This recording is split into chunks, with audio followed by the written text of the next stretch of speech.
وجيء يومئذ بجهنم يومئذ يتذكر الإنسان وأنى له الذكرى يقول يا ليتني قدمت لحياتي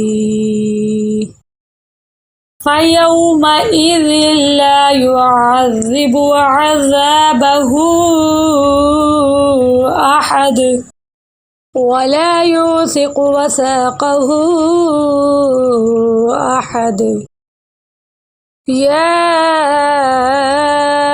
أيتها النفس المطمئنة ارجعي